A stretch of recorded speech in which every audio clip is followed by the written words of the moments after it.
নমস্কার দর্শক বন্ধুরা, পূজারিনীর রান্নাঘরে আপনাদের স্বাগত জানাই। আজ দুপুরে বানিয়ে নেব একদম অনুষ্ঠান বাড়ির স্টাইলে দুর্দান্ত স্বাদের এঁচোড় চিংড়ির রেসিপি। এঁচোড় চিংড়ি আপনারা প্রায় সকলেই বানিয়ে খেয়েছেন। আজ আমি আমার রেসিপিটা আপনাদের সঙ্গে শেয়ার করে নেব।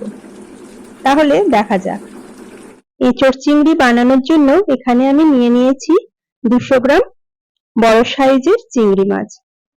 চিংড়ি মাছগুলোকে আমি ভালো করে কেটে ধুয়ে রেখেছি। আমি চিংড়ি মাছগুলো খোসা সমেত ব্যবহার করেছি, আপনারা চাইলে খোসাগুলো ছাড়িয়েও নিতে পারেন। তারপরে আমি চিংড়ি মাছগুলোকে নুন আর হলুদ দিয়ে মাখিয়ে নিলাম। এখন আমি এঁচড়গুলোকে দেখুন এইরকম একটু বড় বড় সাইজ করে কেটে নিয়েছি। কাটার সময় অবশ্যই আপনারা হাতে একটু তেল মেখে নেবেন। তারপরে আমি এঁচড়গুলোকে সামান্য একটু লবণ আর 1 চামচ হলুদ দিয়ে সেদ্ধ করে নেব। তার জন্য এখানে আমি গ্যাসটা জ্বালিয়ে দিচ্ছি, দিয়ে আমি এঁচড়গুলোকে সেদ্ধ করতে দেব। এঁচড়টা সেদ্ধ হতে থাক, আমি ততক্ষণ পাশে আরেকটি কড়াই গরম করে নিচ্ছি। কড়াইটা গরম হলে আমি দিয়ে দেব 2 টেবিল চামচ সরষের তেল। তেলটা গরম হলে আমি নুন হলুদ মাখিয়ে রাখা চিংড়ি মাছগুলো ভেজে নেব। চিংড়ি মাছগুলো খুব বেশি আমি ভাজবো না, হালকা ভাবে ভেজেই নামিয়ে নেব।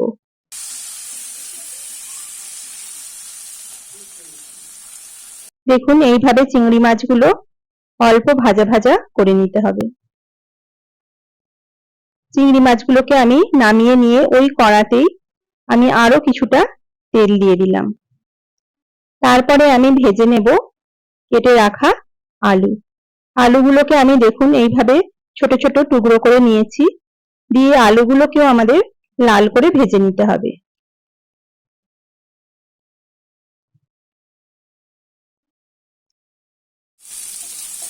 দেখুন আলুগুলো আমি লাল লাল করে ভেজে নিয়েছি।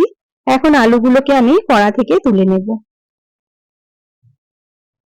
দিয়ে এঁচড়টা আমি সেদ্ধ করে জল ঝরিয়ে রেখেছিলাম, দিয়ে সেই এঁচড়টা আমি ভেজে নিচ্ছি।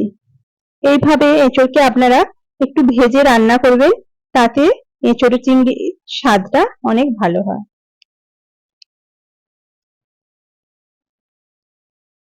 দেখুন এইভাবে কয়েকবার নাড়াচাড়া করে এঁচড়গুলো ভেজে নামিয়ে নিলাম।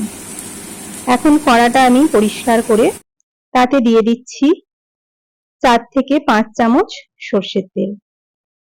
তারপরে দেখুন ফোড়নের জন্য আমি এখানে নিয়েছি গোটা জিরে, কয়েকটা গরম মশলা আর একটা শুকনো লঙ্কা, আর দিয়ে দিলাম একটা গোটা তেজপাতা। দিয়ে ফোড়নটাকে আমি হালকা একটু ভেজে নেব। ফোড়নটা হালকা ভেজে নিয়ে আমি দিয়ে দেব কেটে রাখা 2টো পেঁয়াজ। এখানে আমি 2টো বড় সাইজের পেঁয়াজ খুব মিহি করে কুচিয়ে নিয়েছি। পেঁয়াজটা দিয়ে পেঁয়াজটাকে আমাদের কিছুক্ষণ ভেজে নিতে হবে। দেখুন পেঁয়াজটাকে আমি একটু হালকা লাল করে ভেজে নিচ্ছি। পেঁয়াজটা হালকা লাল করে ভাজা হলে আমি দিয়ে দেব 1 টেবিল চামচ ভর্তি করে আদা রসুন বাটা। আদা রসুন বাটাটাকে দিয়ে পেঁয়াজের সঙ্গে আমি খুব ভালো করে কষে নিচ্ছি। দেখুন পেঁয়াজ আর আদা রসুনটাকে আমি খুব ভালো করে কষে নেব, যতক্ষণ না আদা রসুনের কাঁচা গন্ধটা চলে যায়। এখন আমি দিয়ে নেব 1 চা চামচ স্বাদ মতো লবণ, 1/2 চা চামচ লাল লঙ্কার গুঁড়ো, 1/2 চা চামচ হলুদ গুঁড়ো, আর দিয়ে দিচ্ছি 1/2 চা চামচ কাশ্মীরি লঙ্কা গুঁড়ো। দিয়ে সব গুঁড়ো মশলাগুলোকে আমি একটু কষিয়ে নিচ্ছি।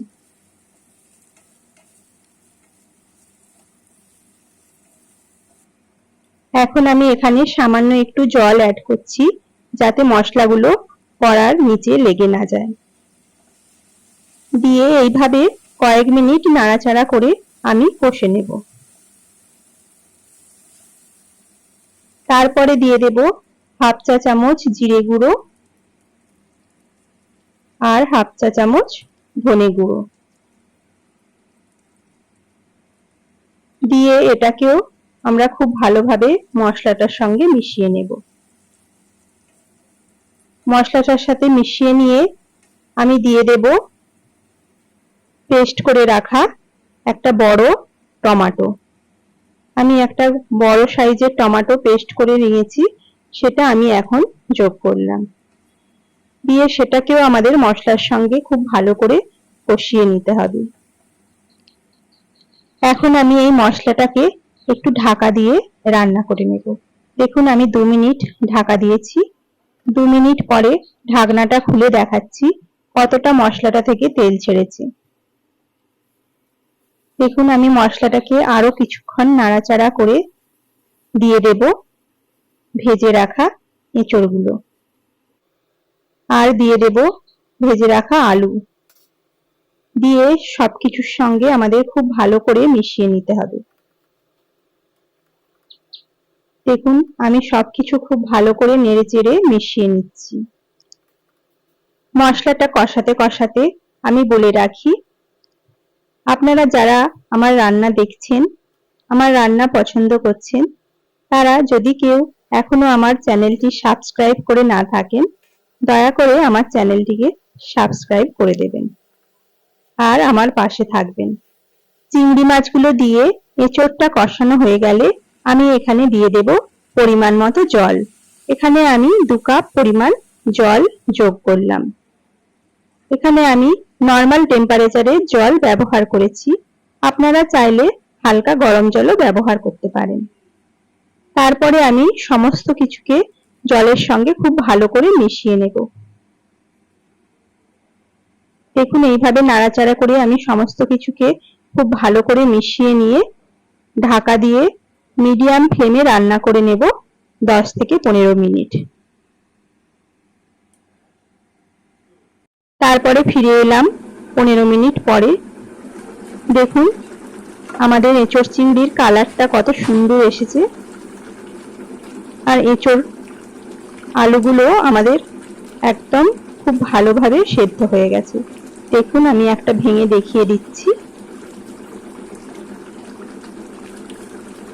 আর ঝোলটাও আমাদের একদম পারফেক্ট হয়েছে।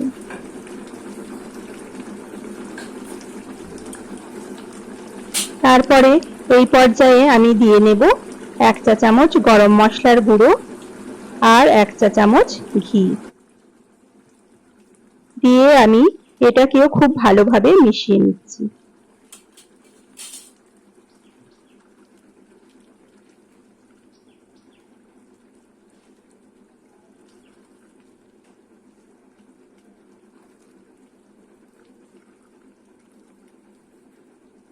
আমাদের এঁচড় চিংড়ি একদম রেডি।